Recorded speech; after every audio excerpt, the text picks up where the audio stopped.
You're listening to The State of Work, the podcast by Lano. The State of Work is about finding your place in the changing world of work as an individual or an organisation. In each episode, we'll dive into some of the benefits and limitations we face when it comes to remote and flexible work. We'll discuss how we work, how we hire and manage people, and how we live in this increasingly global workplace. I'm your host, Maddie Duke, and in this episode, we learn about online community management and how the principles of effective community management can be used to improve remote workplace culture and ensure it's not only transferable from offline to online workplaces, but also scalable as your business grows. Today's guest is Lorraine Pirot, Head of People and Culture at Quip, a team of community management experts specialised in minimising risk and maximising engagement in online communities. Quip also provides training in all aspects of community management, including enterprise community management.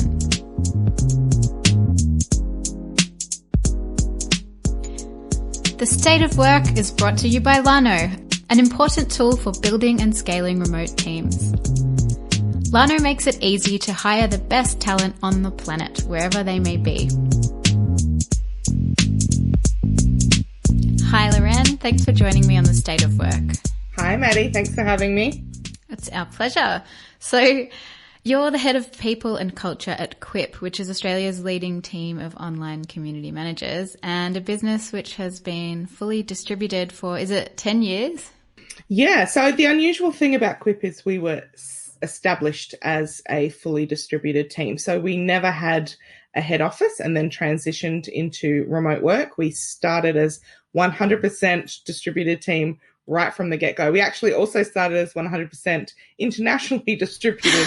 Some of our very first community managers were based abroad. So we have been fully remote right from the beginning. Presumably things were a little different for communicating between remote team members back then. What sort of communications tools did you use 10 years ago compared to what you're using now? So initially we had email, we used Yammer as our internal community platform. So that's where we all collaborated. Obviously now we're using Facebook Workplace as our internal platform, our internal communication platform. But look, initially a lot of it was via email. So wow. it was a bit of a pain early on. But look, over the years, there's been so many different products that have been developed and we've tried some of them. Some of them have been for us and they've worked really well with what we want to do. Yep. Some of them have not. And so we've moved on. And there are some that are still yet to be invented. There are a couple of tools I think we'd all like that incorporate lots of different features that just don't seem to exist yet. Yeah. Well, I know that a lot of businesses use Slack for their asynchronous communications internally. Can you tell us a little bit about Workplace kind of as an alternative to something like Slack and maybe some of the features that are available in Workplace? So I think what works for us particularly, given that a lot of us come from we all come from community management backgrounds, but what most of us come from is forum management background. So if you think about the structure of a forum, they typically have different spaces for different conversations, and a lot of those spaces are threaded conversations. So we found that Facebook Workplace worked really well, and it was very similar to Yammer in the day as well. So it's sort of a system that we've transitioned from platform to platform, but we've got rooms that are dedicated for different things. So rooms or groups. So we've got our sort of head office, which is our general announcement section. And then each project team has their own separate space to discuss information, share information and resources and discuss decision-making for that specific project. In addition to that, Facebook has some nifty features that they've incorporated into Workplace. So obviously you have direct messaging, and a lot of this feels familiar because it looks like Facebook. Yeah, it's interesting to hear about all the different platforms. I hear a lot about Microsoft Teams and Slack, but not quite so much about Workplace. At this point, I want to take a step back, and for anyone that's not familiar with online community management as a profession, can you give us an overview of what a community manager's role is? I can. So essentially, I guess you need to understand the definition of a community. A community at its most basic is just a specific group of people who've developed relationships around a common interest. This has existed since, I guess, people lived in caves, right? So communities have formed in physical spaces for a really long time. And it was one of the first things to start forming in digital spaces as well. So right back in the early days of the internet with things like Usenet, Yahoo groups, those things were back around in the 90s.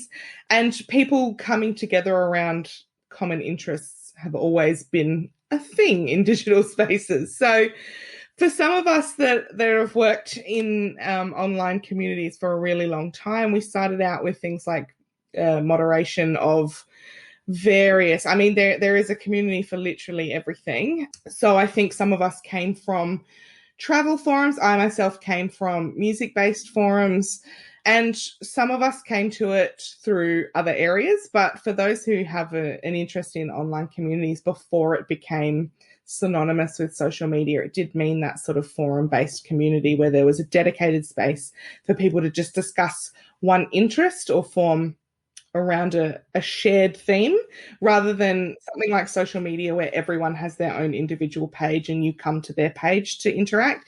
This was a group of people that go to a place to interact. So given that there's lots of people coming together, one of the analogies that we use a lot in describing community management is the analogy of like a party host. So if you're hosting a party at your house or even hosting a party at a venue, you need someone there to act as that host capacity. So someone that greets the people as they come in, they show you where the toilets and the exits are, they make sure you have a slice of cake, they introduce you to other guests, and if there's anyone misbehaving, they quietly escort them out of the party or at least pull them into line and be like, yeah, that's not what we're really doing here. Yeah. So that is essentially a community manager's role. We're the party hosts, we're the person that makes sure that spaces are safe, that people are connecting, because I guess at the heart of community is discussion and connection and relationships. Mm-hmm. Awesome. I love that analogy, and I miss going to parties. Don't we all? It feels like the idea of a party host is really like of days gone by. Yes. Well, so how does that come into, we've got kind of the idea of a community based on a shared interest. How does that translate to branded and owned communities, but then also about online employee communities within a remote workplace? So with owned communities, they typically form around a shared interest, and that can be lots of different things. So there are, more broadly speaking, 5 types of things that underpin a community. So it can be a community of practice, which is what you find in a lot of professional community. So that might be a community of, say, accountants, for example. There are communities of place. So you'll see this a lot with Facebook groups. So often Facebook groups pop up around suburbs. There's also around interest, which I think is what most people would be familiar with when you're talking about types of community. So those are for, say, fans of the TV show Supernatural, or lovers of punk rock, or indoor plant enthusiasts. Those communities of interest, I think, are the ones that people are most familiar with, particularly through, say, larger platforms like Reddit, where you can literally find any interest in the world. There'll be a community for that. You can have a community of action. So that might be things like climate change action, or activist communities, or even just people who consistently perform a similar action. They can go together and form around that. And finally, the other type of community is a community of circumstance. And that typically is what you would find people that through, I guess, choice or not, have found themselves in a similar circumstance. So you might be talking about health circumstances. So people living with cancer, people living with mental health conditions, or perhaps other circumstances that bring people together, whereas they might not have met before. So typically when you're talking about a branded community, you might find, say, non-profit organizations branding their communities around circumstance or action. So you might also be looking at professional organizations that form communities of practice. So, for example, if there was registered accountants, they might have a branded community of practice for them all to communicate. Place and interest tend to be, sometimes they're branded, particularly if there's a sales aspect to it. So if you're looking at customers and you want to market it to a specific area, or you want to sell a certain product that aligns with someone's interest, you may have a branded community there, but typically they can also be member run, so they spring up more organically, I guess. Right, so a branded community isn't exclusively a social media audience, but rather any space that allows people to come together and communicate about a shared relation to that brand. Okay. And so I want to take a look specifically into the idea of an online community that is also a workplace. So when we have a fully remote or even hybrid workplace, people work from home and access all their work and interactions through their computers using these digital spaces like Facebook Workplace, Microsoft Teams. And in effect, a remote workplace is a kind of online community, right? Because you've got all these different employees engaging with one another. Everyone's online. Everyone's kind of mainly using these tools instead of having an in-person, face-to-face interaction throughout the day. And how does community management come into play here? Okay, so look, if you go back to that definition of community as being a specific group of people developing relationships around a common interest, I mean, a workplace is already a community. You've got a group of people, whether they're physically in one place or distributed in different places. The common interest there is the place of work. So you already have a community, whether your workplace is in a physical space or whether it is fully remote and online. And communities are based on relationships. So there will already be community forming in workplaces. Is there such a thing as an internal community manager for a workplace? It is a thing. So it's typically called either an enterprise community manager or an internal community manager. And that is a role. It typically revolves around platform management. So you'll have an enterprise community manager who looks after an intranet, for example, or some sort of central communication hub. Mm-hmm. And in reality, it really isn't that much different from managing an external or branded community. So I guess a lot of management in a traditional sense is about, I guess, project management. So starting a project from A, ending at B, whereas an online community manager and enterprise community manager, they typically act like facilitators and coaches and connectors rather than project management. So it's not about completing a project and saying that's done. It's an ongoing process of relationship management, sort of building the framework for people to connect. Mm-hmm. What would you say makes a good community manager? What are the skills that a community or enterprise manager would need to have? So I guess the foundational skills for community management, whether you're talking about a branded community or an internal enterprise community, is that you need to have that capacity to nurture relationships and maintain the space where they take place. So primarily it involves a lot of listening. So you have to be listening to what your community is saying or your staff are saying, your colleagues, and let that be sort of rather from the top down, really listening and understanding and being able to expand from the middle out. It's also a lot about engaging and creating opportunities for engagement, creating opportunities for your team to connect with each other, which is not always, people won't always do that off their own back. So sometimes you need to have some spaces where people can just connect with some prompts rather than having to reach out individually all the time. There will always be an element of moderation. So reviewing what people have written, making sure it aligns with your organization's values and it meets, I guess, professional standards for your particular community. That doesn't necessarily just mean removing all the swearing, but, you know, it gives you an opportunity to weed out anything that's not directly relevant or create a separate space, because one of the challenges with working in a wholly distributed company is you don't have a lunchroom or a water cooler. So there aren't those opportunities for people to just connect and get to know each other on a human to human level rather than in colleague to colleague level, you know. So that tends to be what actually creates lasting community. So even in a community that is transactional, what we say is people come for the information, but they stay for the relationships that they form. And part of that is really human connection.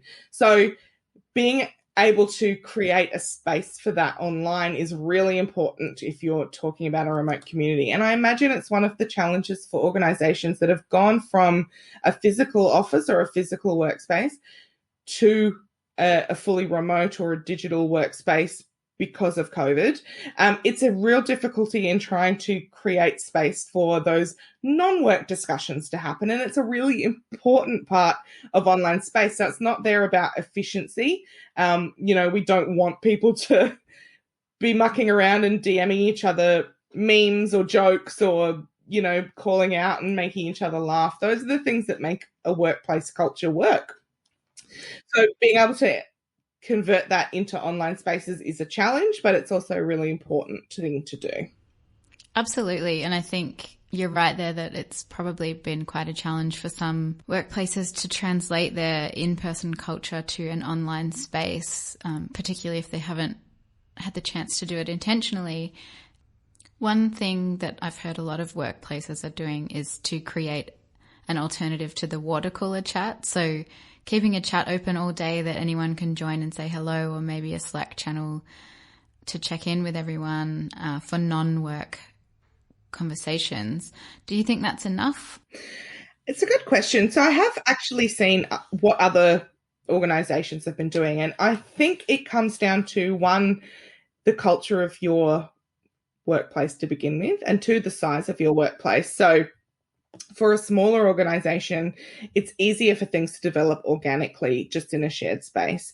For larger organizations, I can see that there is value in creating structured space for that. So, for example, in the last year, I've seen a lot of workplaces that have had to transition to being wholly online, do things like create quiz nights for each other or something to replace the physical networking and events that they would have had. A place like Quip has never centered necessarily around in-person events. So that's not something we've had to replace in order to get people to connect with each other. But I can see that it absolutely would be for an organization that has a lot of employees.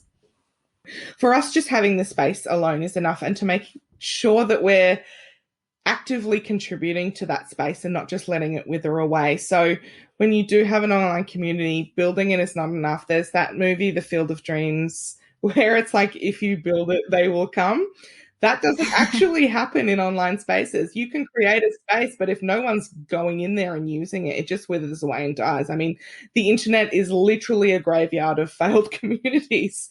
It takes constant online management to keep them going. And if you're in a management role, demonstrating the behavior that you want your community members or your employees to follow with is really important. So getting in there and modeling the behavior that you want. Mm-hmm.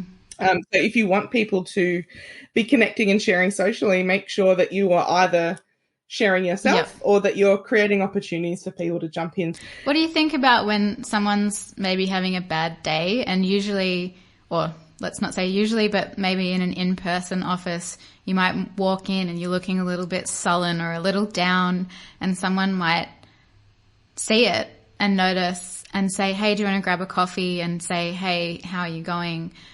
What do you think that remote workplaces can do to fill in that space? Yeah. That is definitely a challenge with remote teams. So as the sort of textual communication increases, there's a decrease in visual context and communication. And that does lead to things like being unable to read someone's body language or pick up on cues, because I guess it's easier for people to disconnect, to not be seen. It does get a little trickier to notice when they withdraw or they're stressed, and for what reasons as well. You can tell in a physical workplace if someone is withdrawing because they're sick, because they're probably at their desk sniffling and coughing, rather than having a really bad day and being quite angry or frustrated. So that is definitely a challenge of having an online based community for your workspace.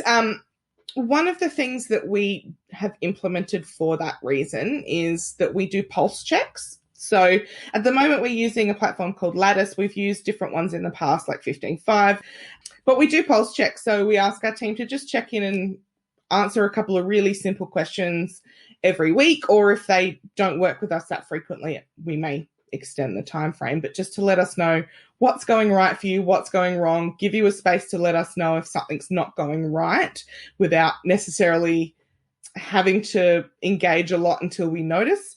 And that just allows us to keep track of our team and make sure that no one's slipping through the cracks or going unnoticed because they haven't been engaging with others recently. It's sometimes the case that you're working on an individual project or you're really absorbed by something and you don't interact with people and there is literally nothing wrong. So having those pulse checks really helps us work out if anyone is perhaps not feeling as connected to the team as they normally are. Yep. And what about, I really want to ask as well about things like toxic workplace culture. So whether you're going into the office physically or you're online, there's always the opportunity and possibility that a culture will turn a little bit toxic. How do you manage an incident like that when you're dealing with a remote or distributed team? I think some of that comes back to creating the culture that you want from the beginning and making sure that you're modeling that behavior and you're doing a little bit of internal moderation to make sure that the way people are expressing themselves is healthy and respectful of boundaries. Some of it also just comes down to making sure that you're hiring people that align with your values to begin with, because I feel like an organization's culture should align with its values. So if you don't have that encoded in what your organization stands for, it's easier for toxic traits to creep in. So one of the cool things about having an online workplace community is it increases transparency. So there is not a lot of sort of dark closets to go and bitch about people in. A lot of communication is upfront. It's really visible. And if you foster a culture of openness and transparency, people feel more comfortable flagging when something inappropriate is happening. And also doing a bit of self-moderation of their behaviour. But one of the things that our CEO, Alison, introduced us to a couple of years ago now and that we've really taken to is the principle of radical candor. So I guess if you're not familiar with radical candor, it is a method by Kim Scott, who I think was formerly at Google and has worked at various organizations. And she has some fantastic YouTube videos that explain it a lot better than what I'm about to. But basically, radical candor is the idea that feedback should be open. It should be kind, clear, specific, sincere. It should allow people to be human and not erase your sort of vulnerability and humanness with the veneer of, I guess, acting professionally. But it really functions on an axis that you can give people very direct, clear, challenging feedback as long as you're able to demonstrate that you care personally for them. So I think she phrases it as caring personally while challenging directly. Then it's this idea that you are open and able to give feedback both ways, both from, I guess, management to employee or between colleagues on the same level. It's more easily accepted if you're able to demonstrate that the reason you give this feedback is that it will be acted on and it's because that employee and their ideas are a valued part of your community or your organization. So it is not something that you just commit to and then you're able to do perfectly all the time. You really have to think about it with every interaction that you have, and you don't always get it right, even though you know the framework. So she divides it into quadrants, and there are things like ruinous empathy, where you care a lot and you don't actually then give the critical feedback that needs to happen in order for positive change to be created.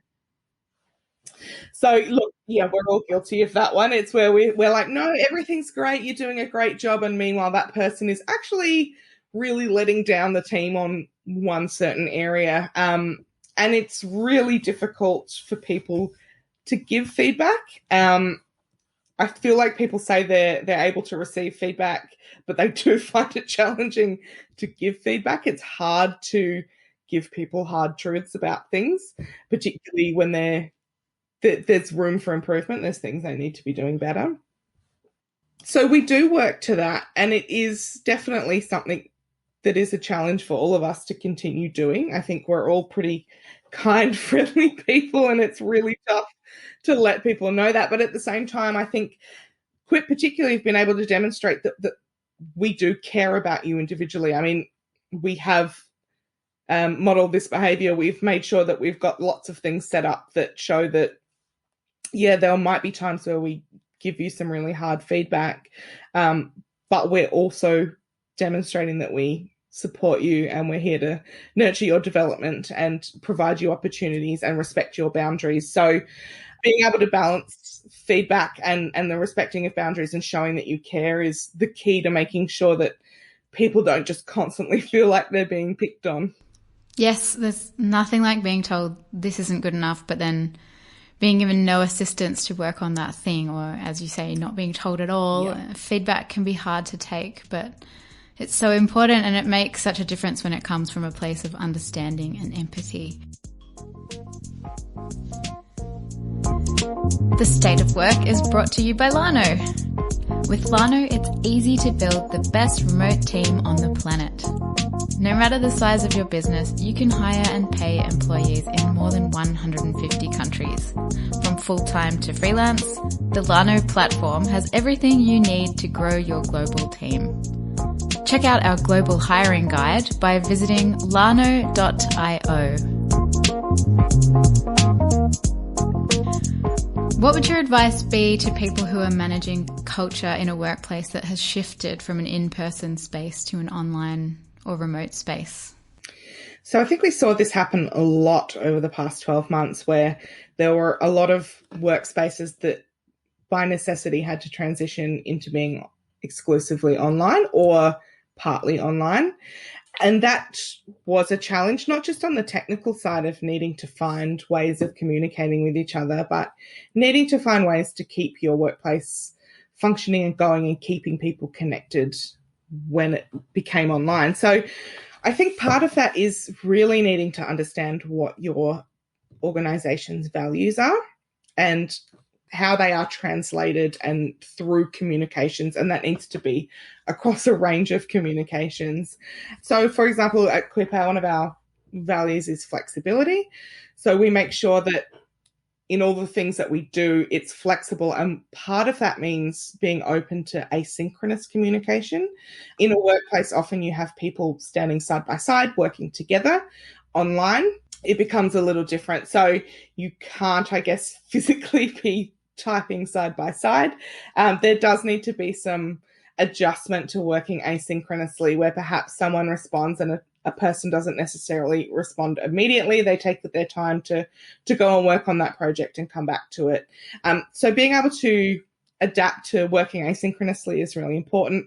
Being able to ensure that your organization's values are embedded in whatever online space you start to use is really important. I guess post-COVID, I mean, there will still be a space for online workplace communities. Organizations don't always have all employees inhabiting the same physical space at once. So they may have different stores, different offices, a warehouse versus head office. You may have contractors or consultants that come in and out. You may have people on flex time. So if you look at online spaces, it can be a constancy. It can be a way to keep your community running, to keep your workplace going. Having an online community as part of, or I guess enhancing your physical workspace community can be a really useful thing to develop.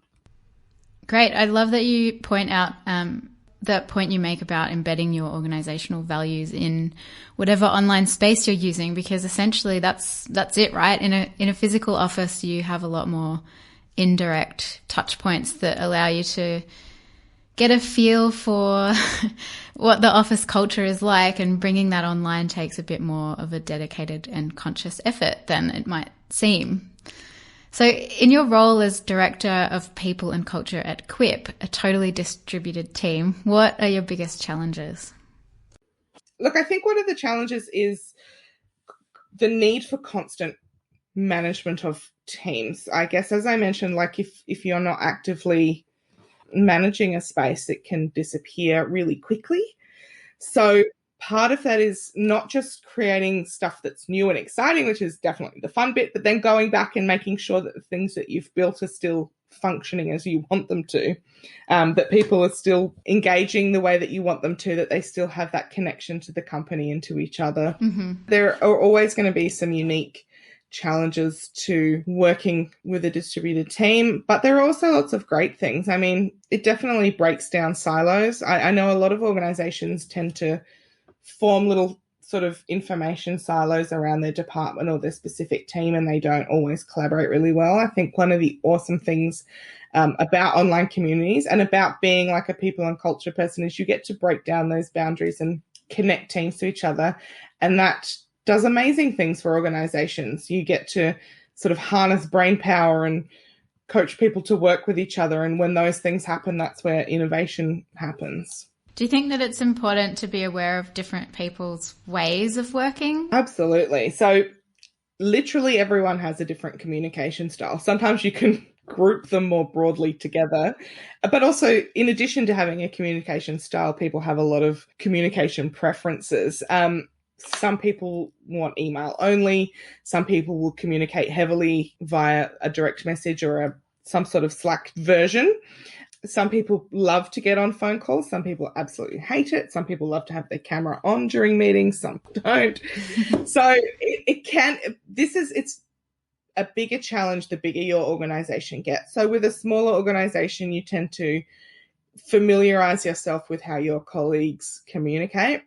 With a larger organization, you either have to create, I guess, rules or boundaries around the way that people can communicate in order to keep things relatively consistent, or alternatively, you put some sort of communication style survey out there so that you can understand that when someone sends you an email that's really just dot points, that they're not angry or they're not communicating something different other than that they just really like to absorb communication differently in dot points. And one of the things we're really mindful about as well is that, people don't always process information the same. Not everyone is neurotypical. And sometimes people need extra cues and sometimes they don't. We know that at Quip we have people that process visual learning and videos differently to written, so we'll often provide both. So if we're doing a video update for the team or we're having a visual meeting, we'll accompany that with just basically a series of brief summary written notes about it, and making sure that whatever form of communication you choose is actually accessible as well, because chances are you have people with a variety of different needs in your team, and making sure that information is accessible to people who process information differently is really important as well. Yeah, I think that's a really important point to make. Accessibility is something that could do with more attention in all areas of business, I think. But yeah, internally is a really great point, because remote work and the increase in remote work jobs that are available broadens opportunities for people with much more diverse needs and disabilities and accessibility requirements. Yeah. But if workplaces aren't also doing their part then in making the actual workplace accessible, then we're losing that opportunity. Yeah, absolutely. Being able to work from your home opens up the potential for gainful employment for a lot of people who can't necessarily commute into the city every day or sit at a desk or read from a screen, or, there are lots of different things. It opens it up to parents. It opens it up to carers. It opens it up to people living with various disabilities. It is more accessible, but yeah, you're right. As part of that, the workplace needs to be accessible in return. Whether that means that you're open to different work hours, whether that means you're opening up different forms of communication. The more diverse your workplace is, basically, the better. But you need to make sure that it's not inadvertently locking people out of being able to be part of your community. Yeah. And I wanted to quickly say as well, just to go back to that way of different people communicating in different ways, and a bullet point email not necessarily meaning someone's annoyed with you, is how much difference a full stop can make, or an exclamation point or a smiley. Like when you're dealing with so much written communication, those tiny things can come packed with so much implication. And as a community manager, you're probably very perceptive to those sorts of differences in the subtleties of punctuation and things like that, you know? Yeah. And it's interesting too, because I feel like there is a different way of communicating in social media spaces as an individual. And sometimes that bleeds into how do you communicate online in a professional setting. So, I mean, we're in 2021 and it is completely okay to use emojis at work. Yes. And it's getting some context of where this information is coming from, if it's lighthearted, if it's serious, etc. So definitely. Before we wrap up, Lorraine, are there any final thoughts or any final pieces of advice you have for businesses that are managing remote workplace cultures that might be struggling a little bit? I've heard it said that the future of all management is community management. And I do feel like there are a lot of principles of community management that have great application for organizations, particularly organizations that do have some sort of distribution to their workforce. I think it's really valuable to look into that further if you're managing teams, if that is part of your responsibility in your role and you're looking to connect your team. Have a look at some of the principles of online community management, or even before that, a lot of the academic principles of community come from physical communities from the 60s and 70s. So having a look at some of those principles of community management can be really beneficial to creating a workplace culture that actually works. Awesome. Thank you. Well, Lorraine, it's been awesome having you on The State of Work. Thanks so much for joining us and sharing your insights. Thanks so much for having me.